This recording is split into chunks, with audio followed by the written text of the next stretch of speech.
Welcome to Sci-Fi Traveler, friends. In today's episode, we'll be listening to Logan and Maya's story. Sit back and close your eyes. Sci-Fi Traveler is about to begin. Enjoy the show. We never left you. My alien wife and my two half-alien children returned years later. The rain had not stopped in 4 days. Logan had stopped noticing it somewhere around the second day. The way a person stops noticing the hum of a machine that never turns off. It was simply part of Ardenmore now, part of the texture of the place, like the smell of nitrogen-rich soil that clung to everything inside the research colony, or the low electric buzz of the atmospheric stabilizers mounted along the colony's outer fence, working overtime in the wet season to keep the pressure differential from giving everyone headaches and strange dreams. He was standing at his kitchen window with a mug of coffee that had gone cold 20 minutes ago, watching the rain drag itself across the glass in long, indifferent lines.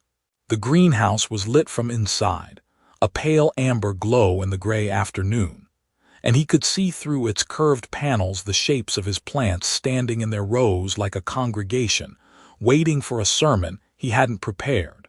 He should go out there.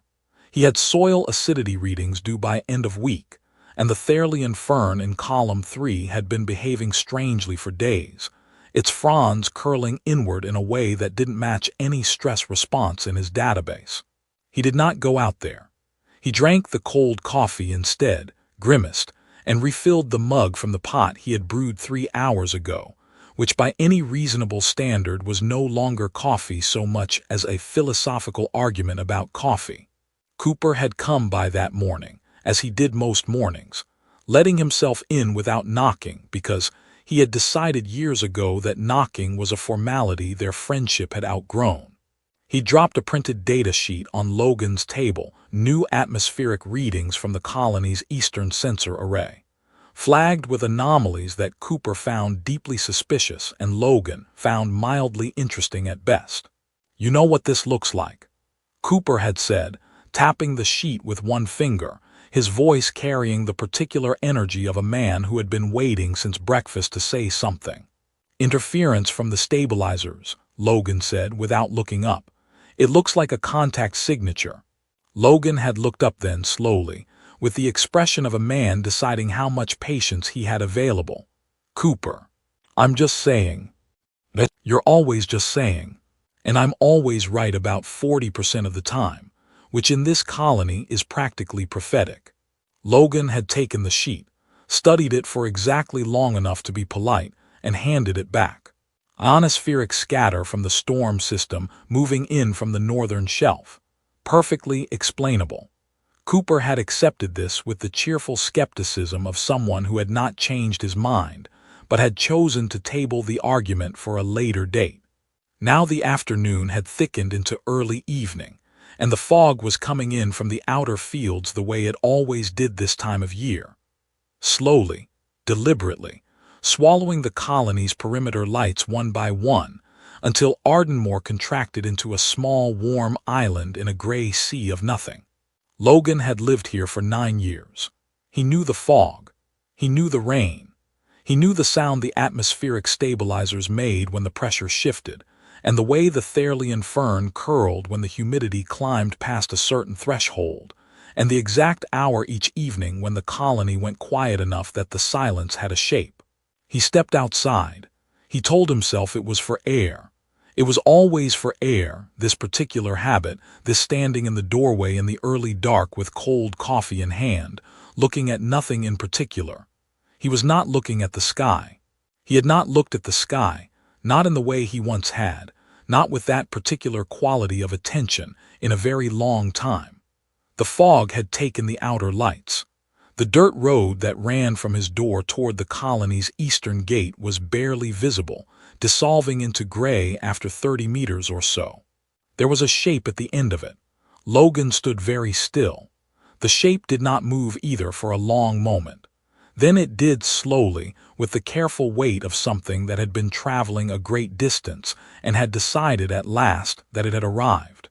He did not yet know what he was seeing, but some part of him, some deep, unscientific, thoroughly inconvenient part of him, had already stopped breathing. She came forward one step at a time, as though the distance between them was something that needed to be negotiated rather than simply crossed. The fog moved around her the way fog moves around something solid and certain, parting without resistance, and Logan watched her emerge from it the way a person watches something they have stopped believing in suddenly insist on being real. Maya, her green skin caught the dim light spilling from his doorway, muted, weathered, carrying the particular dullness of someone who had been moving through difficult conditions for longer than was comfortable. Her eyes were the same. That was the first coherent thought that assembled itself in Logan's mind, rising up through the static of everything else. Her eyes were exactly the same, dark and deep and patient in the way that had always made him feel when she looked at him, that she was reading something slightly longer than what he'd actually said. Her long ears, which he had once spent an embarrassing amount of time trying not to stare at in the early weeks of their acquaintance, were pulled low against her head. He knew what that meant. He had learned to read her the way he had learned Ardmore, slowly, carefully, with the understanding that most of what mattered was communicated in the details. She was carrying something, two somethings. They were pressed close to either side of her, half buried in the folds of a coat that looked like it had survived conditions he didn't have names for yet, and they were watching him with a quality of attention that was simultaneously entirely alien and, in some deeply disorienting way, entirely familiar. He recognized his own frown on the smaller one. That particular detail arrived in his brain and simply stayed there, unprocessed, because there was no existing folder to put it in. Maya stopped at the edge of the light. She did not rush into the space between them. She never had. It was one of the things he had loved about her, and one of the things that had maddened him in equal measure. That absolute Vihari stillness, the way she inhabited silence without apology, as though silence were simply another medium through which a person could communicate perfectly well if the other person would only pay attention. She looked at him for a long moment. Then she said, quietly, as though she were completing a sentence she had begun a very long time ago in a place very far from here, "We never left you." 4 words. She had crossed however many light years it was between her world and his, navigated whatever it was she had clearly navigated to arrive at the end of his dirt road in the Ardmore fog on a Tuesday evening, and she had opened with 4 words. Logan said nothing. This was not a choice so much as a biological event. His lungs had made a unilateral decision to suspend normal operations, and his mouth, receiving no support from the rest of his nervous system, had declined to participate in language. He stood in the doorway with cold coffee in his hand and looked at her, and then at the children, and then at her again. The smaller of the 2 children, the boy, though Logan was assembling this conclusion from very limited data, took one careful step forward.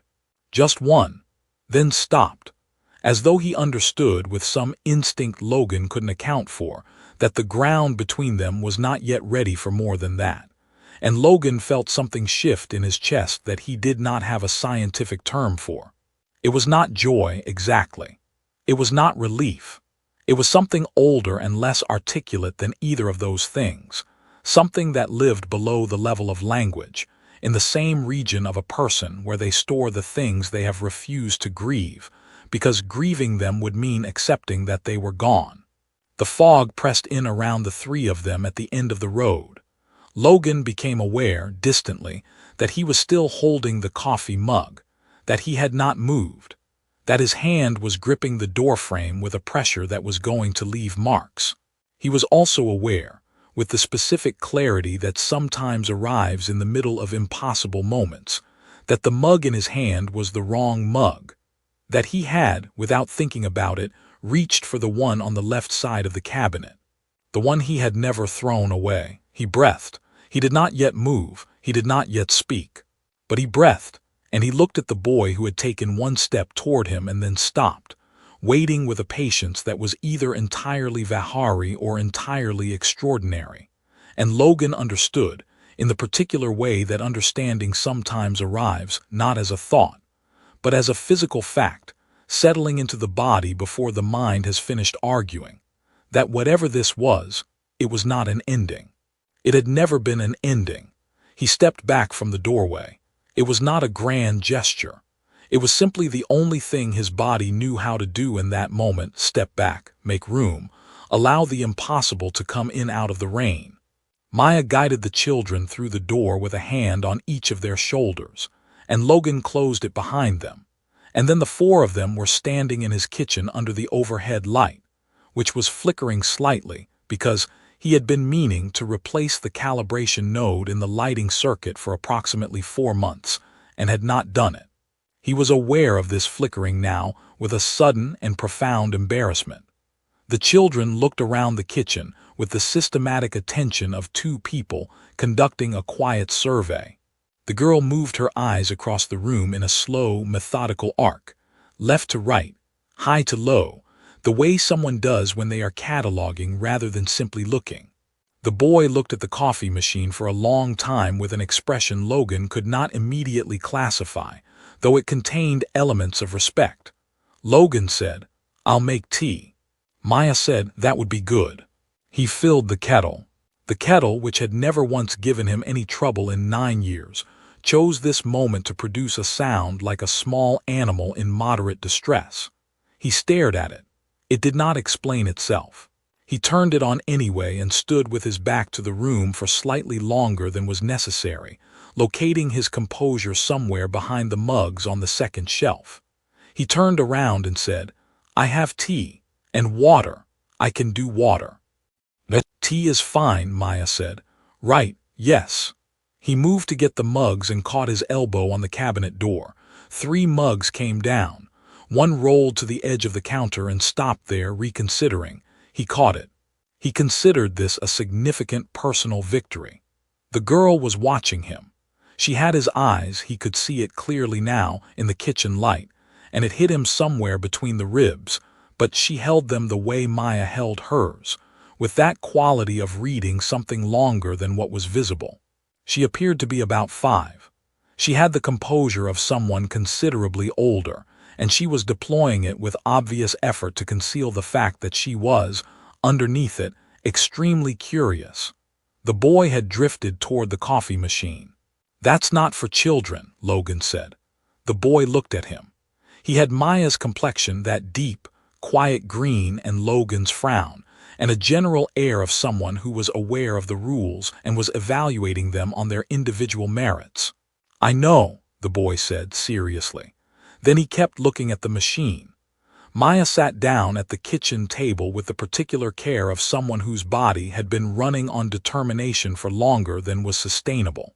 Logan set a mug in front of her, and the kettle finally came to a boil without further incident. He found crackers in the back of the cabinet.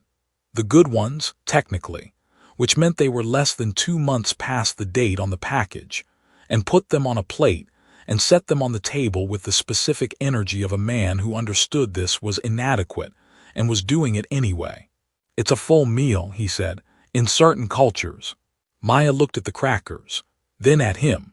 Something moved behind her eyes that was not quite a smile but was in the same family. The girl climbed onto a chair across from her mother and pulled the cracker plate toward herself with both hands, systematically. The boy abandoned the coffee machine and came to the table and sat down and took a cracker and held it as though he was planning to think about eating it before committing.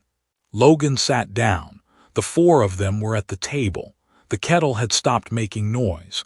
The overhead light flickered once and then steadied, as if it too had decided to make an effort. No one said anything for a moment. Then the girl looked at Logan with great directness and said, "Do you have a greenhouse?" "I do," he said, "with plants in it." "That's generally what a greenhouse is for, yes." She considered this. "We know about the plant," she said carefully. "That smelled like engine fuel." Logan looked at Maya. Maya looked at her tea. "That," Logan said after a pause, "was a calibration error in the nutrient feed. It was a completely explainable phenomenon."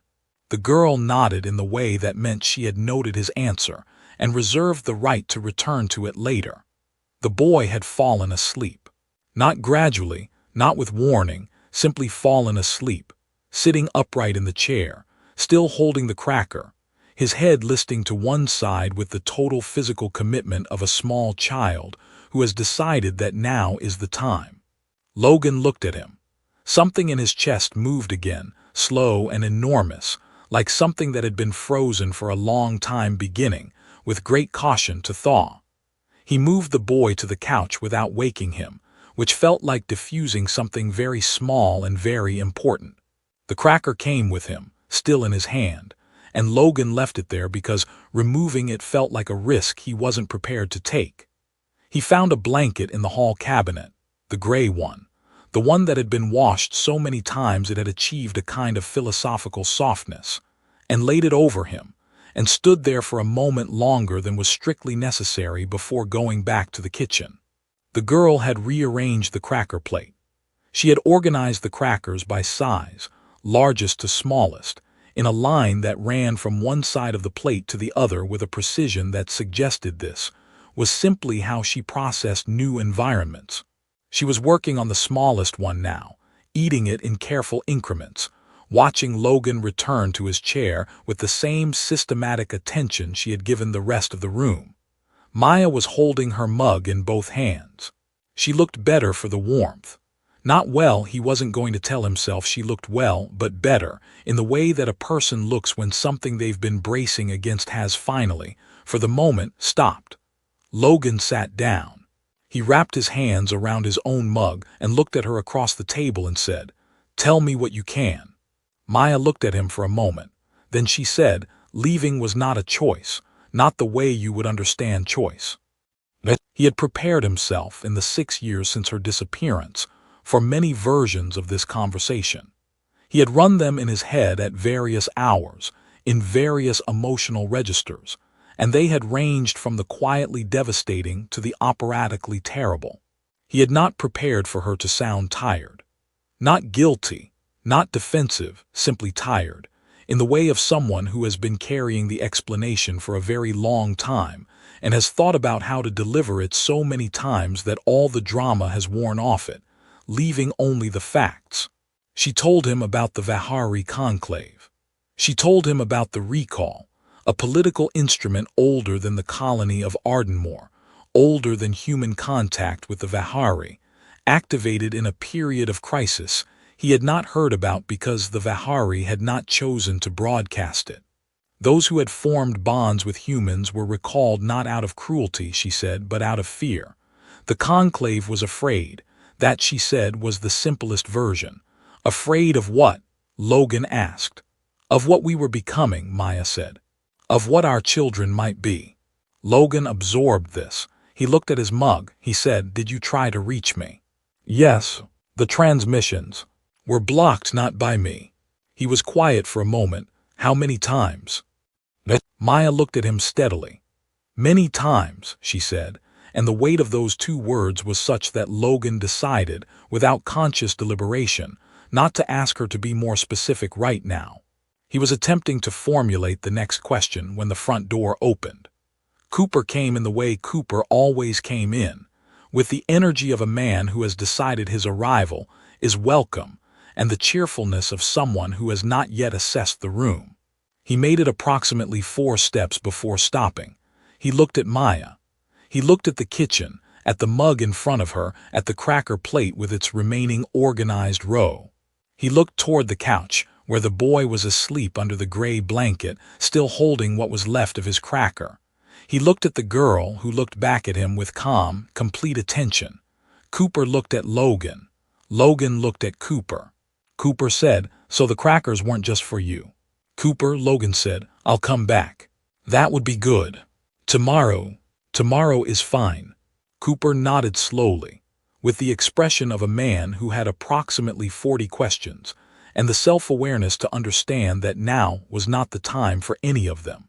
He took 1 step backward toward the door, then stopped. He looked at Maya again, and something in his face shifted, something genuine beneath the performance of composure, something Logan recognized as the specific expression Cooper wore when he realized he had been right about something he almost wished he hadn't been right about. "It's good to see you," Cooper said to Maya, simply without decoration. Maya looked at him. "You too, Cooper," she said. He left. The door closed. The kitchen returned to its particular quiet, which was different now than the quiet of before, fuller, somehow more pressurized, containing more than it had an hour ago. The girl finished her cracker. Logan looked at Maya and asked the question that had been sitting in his chest for 6 years. The one he had promised himself he would ask if he ever got the chance. The one he had rehearsed and abandoned and rehearsed again in the dark of too many sleepless nights. "Why didn't you fight harder to reach me?" Maya set her mug down. She did not look away from him. "I did," she said quietly. "That is the longer story." The longer story took most of the night. Maya told it the way she told most things, without performance, without apology, moving through the facts in a sequence that was neither linear nor random, but followed some internal logic that Logan had spent years learning to follow. The girl fell asleep at the table somewhere in the first hour, folding herself forward onto her arms with the same decisive totality as her brother, and Logan carried her to the couch and arranged the gray blanket over both children with a care that surprised him, as though some part of his hands remembered how to do this even though no part of his life had prepared him for it. He came back to the table. Maya poured herself more tea from the pot, which by this point was producing something that could generously be described as warm-colored water, and Logan did not comment on this because he had been drinking the same thing for the past 40 minutes and had only just noticed. The Vihari conclave, Maya explained, operated on a system of consensus so elaborate that making a decision of any significance required the agreement of no fewer than 11 separate governing chambers, each of which had its own procedural requirements, its own historical precedents, and its own particular institutional personality, which was, she said, a diplomatic way of saying that some of the chambers were reasonable and some of them were impossible, and one of them, the chamber of biological continuity, was both at once depending on the day and the specific composition of whoever happened to be sitting in it. "Imagine," she said, "your colony's filing system, but the files are sentient and they resent you." Logan, who had spent 9 years submitting reports to a colonial administrative database that appeared to lose documents with a consistency that suggested active malice, found this not only imaginable but deeply familiar. The crisis had begun, as crises in long-lived civilizations often do, not with a single catastrophic event but with a slow accumulation of smaller fears. The Vihari had been in contact with humans for 60 years. In that time, 7 known human Vihari bonds had produced children. The children were healthy. They were, by every biological measure the conclave scientists could apply, extraordinary, adaptive in ways that suggested the two biologies were not merely compatible but, in some respects, mutually enhancing. This was precisely what frightened the conclave. A civilization that had maintained genomic stability for 4,000 years did not encounter the word extraordinary as good news. They called it contamination, Maya said. The word sat on the table between them like something neither of them wanted to pick up. Not because they believed it exactly, because they needed a classification, and that was the one that fit their existing framework. "And you," Logan said. "I was a case study," she said, with a dryness so complete it had come out the other side into something almost like humor. The first Vihari to have formed a registered bond with a human researcher, the first to have children with one. I was, for approximately 3 years of hearings, the most interesting person in the conclave's administrative history, which is exactly as unpleasant as it sounds. She had filed appeals. The first was rejected on procedural grounds, a technicality involving the registration date of their bond that Maya had not known was in dispute. The second was rejected on jurisdictional grounds. The third was accepted for review, which in Vihari administrative terms meant it was placed in a queue behind 47 other matters of greater immediate urgency, where it remained for 8 months before a chamber rotation reshuffled the entire priority index, and her appeal was reclassified as pending secondary review, which was different from review in ways that had taken her legal advocate 2 hours to explain, and that still did not entirely make sense. "Your legal advocate," Logan said. "His name was Adrian," Maya said. "He was very dedicated. He had the specific energy of a person who has chosen to fight a system by understanding it better than it understands itself, which is an admirable quality that tends to age a person prematurely." "Did it work?" "Eventually," Maya said. "After 6 years, 3 rejected appeals, 1 accepted appeal, 2 procedural reviews, a jurisdictional reclassification, and the creation of a legal category that had not previously existed in Vihari law." She paused.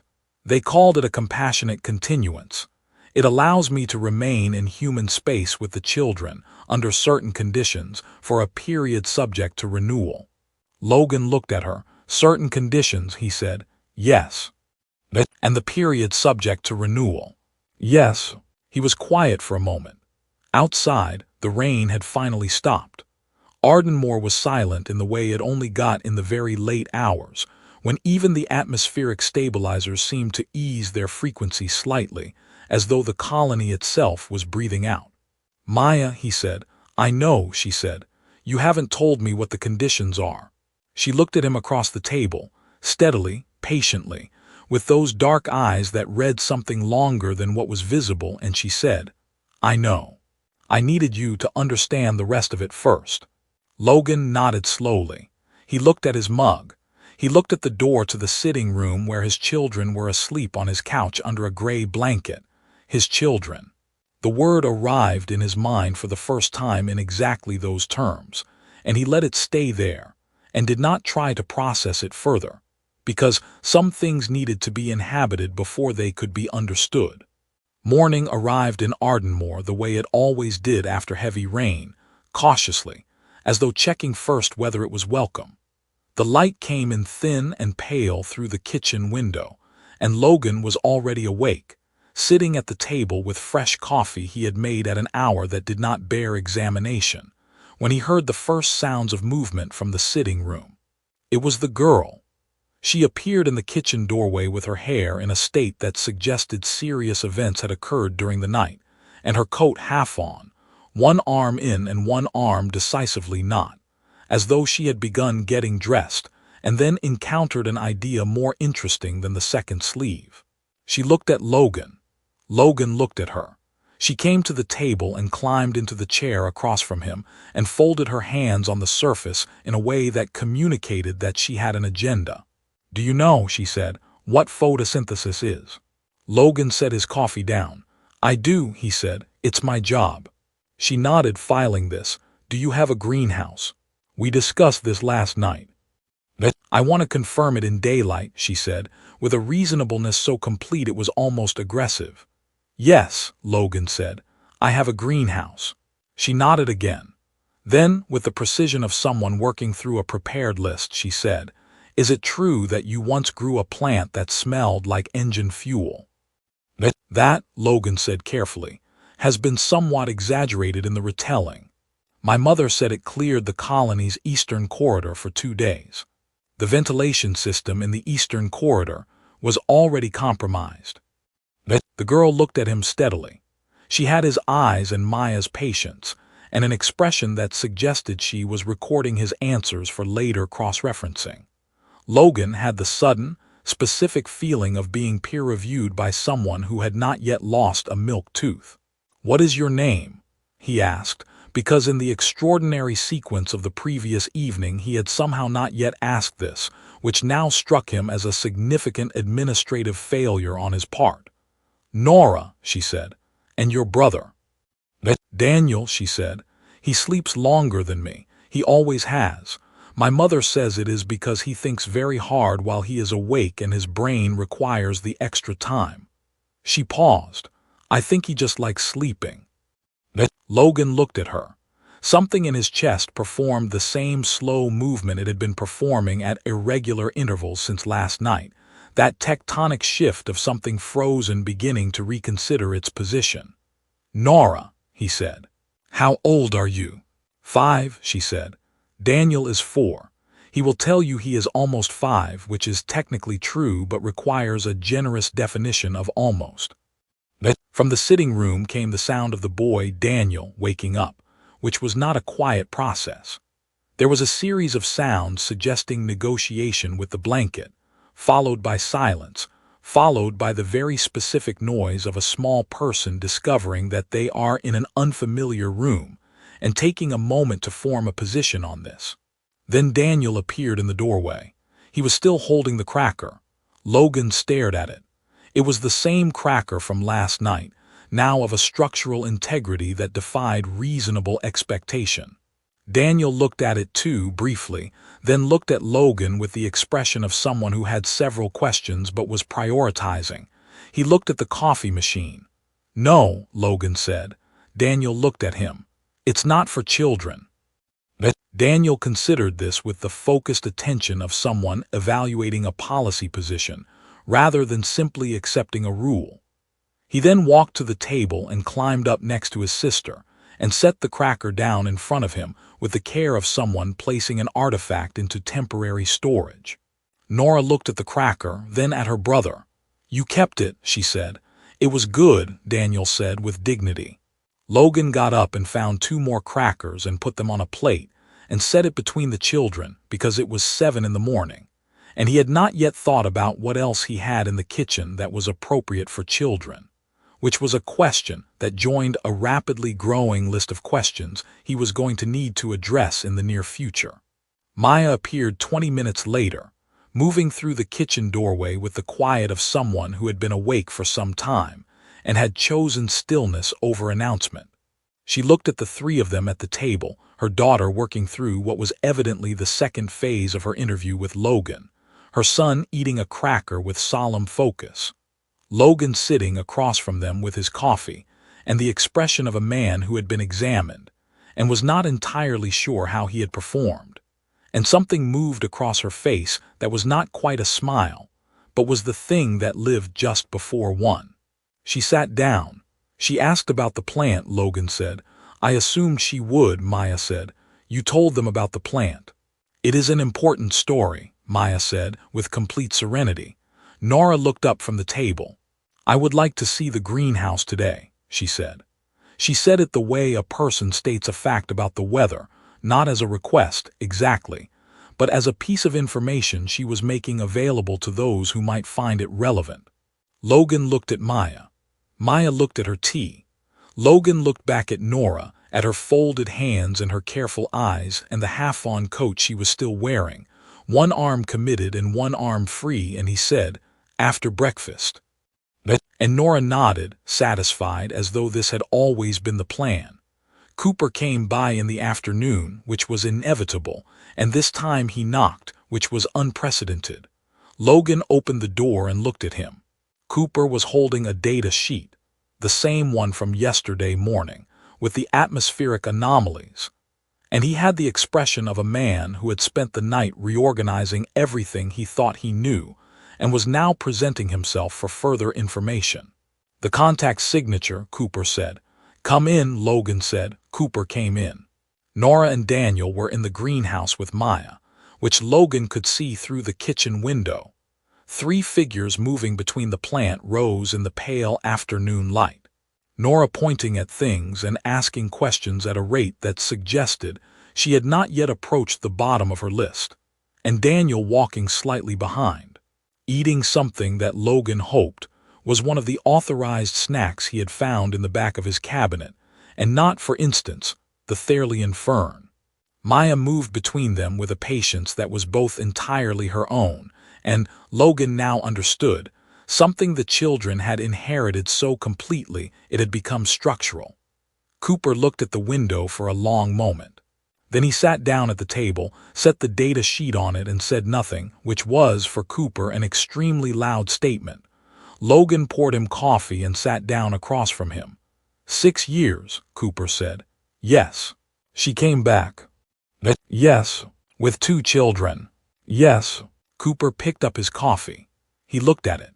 He said, I want to say I told you so, but I'm aware that the situation is considerably more complicated than a simple "I told you so" can adequately address, so I'm going to hold it in reserve and deploy it at a more appropriate moment. That's very restrained of you, Logan said. I've been working on it. Logan told him the broad shape of it: the conclave, the recall, the 6 years of appeals, the compassionate continuance. Cooper listened with the focused attention he reserved for things that genuinely mattered to him, which was a shorter list than most people assumed and included. Logan knew this. When Logan finished, Cooper was quiet for a moment. "The conditions," Cooper said. "You said there were conditions." "There are. Have you heard them yet?" "Tonight," Logan said. "She's going to tell me tonight." Cooper nodded slowly. He looked at the data sheet on the table, with its flagged anomalies and its contact signature that Logan had dismissed as ionospheric scatter yesterday morning, a lifetime ago. He slid it across the table without comment. Logan looked at it, then he looked up at Cooper. "You were right," Logan said, 40% of the time. "Today it was 100, Cooper said, and picked up his coffee. After Cooper left, the afternoon moved slowly and gently, the way afternoons do when something enormous has already happened, and the day is simply allowing space for it to be absorbed. Logan took Nora and Daniel through the greenhouse properly. Nora with her questions and her systematic attention, Daniel with his hands carefully behind his back, in a posture that suggested he had been briefed on the rules of greenhouse conduct, and had decided to comply with them fully, which Logan found both touching and slightly suspicious. He showed them the Therian fern, which had stopped curling.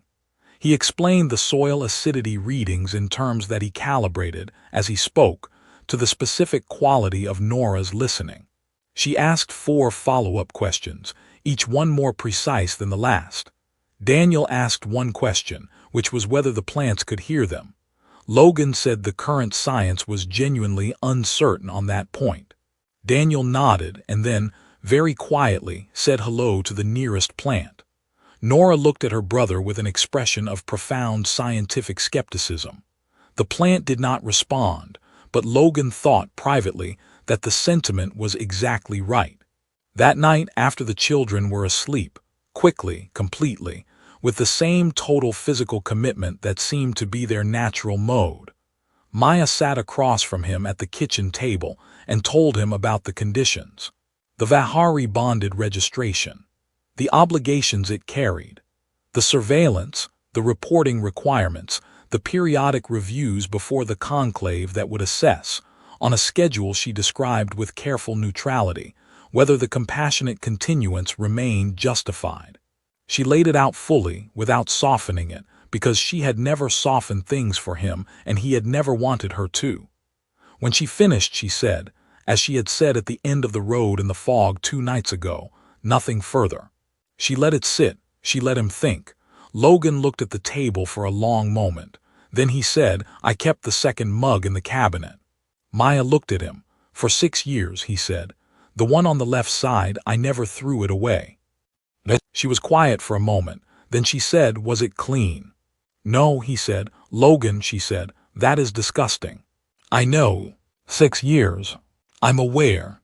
She looked at him across the table, and this time the thing that moved across her face completed itself, became, fully and without reservation, a smile, the one he had kept in some internal cabinet of his own for 6 years without throwing it away either.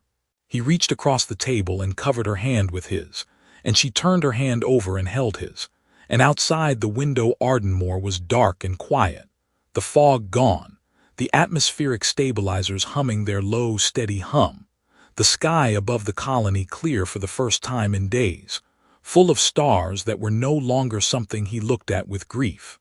He had not yet said yes to the conditions, but he had reached across the table, and she had taken his hand, and in the next room 2 children were asleep under a gray blanket, and some answers, Logan understood now, do not need to be spoken to be already, completely, and irrevocably given.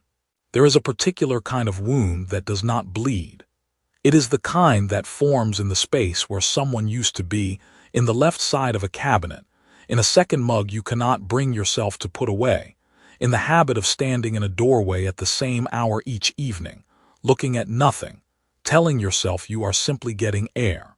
It is the kind of wound that a person learns to carry so quietly, for so long, that they begin to mistake it for simply the shape of who they are now. They stop filing reports. They stop asking questions. They stop looking at the sky. And then, on an ordinary gray evening, at the end of an ordinary dirt road, something appears in the fog. Logan did not get a miracle. What he got was more complicated than that, and more real. A woman exhausted by years of fighting systems larger than herself. Two small children who fell asleep holding crackers. A legal document full of conditions and obligations and periodic reviews. And a question he has not yet finished answering. What he got was not the ending of his grief, but the discovery that his grief had been, all along, a door he had simply not yet found the handle of. That is the thing worth sitting with after the story ends. Not whether Maya came back, not whether Logan signs the registration, or what the conclave decides in its next review, or whether Nora, eventually, gets a satisfactory explanation for the engine fuel plant. Those questions matter, and they will have their answers in time. But the quieter question, the one that follows a reader home, is this: how many of us have a second mug on the left side of the cabinet? How many of us have built a life so carefully around an absence that we have forgotten the absence was never supposed to be permanent? How many of us have stopped looking at the sky and called it moving on, when what we really did was simply stop looking? The fog does not always lift on our schedule, but sometimes, at the end of a road we had stopped watching, something steps into the light. And the only question that remains, the only one that has ever really mattered, is whether we are still standing in the doorway when it does. Whether we have kept, against all reasonable evidence, the second mug. Whether we are still, in some quiet and undefeated part of ourselves, waiting. We've reached the end of another sci-fi traveler story, friends. Please show your appreciation by liking the story, leaving your thoughts in the comments below, and subscribing to Sci-Fi Traveler so you don't miss our next story. The next story will be released very soon. Take care, friends. Goodbye.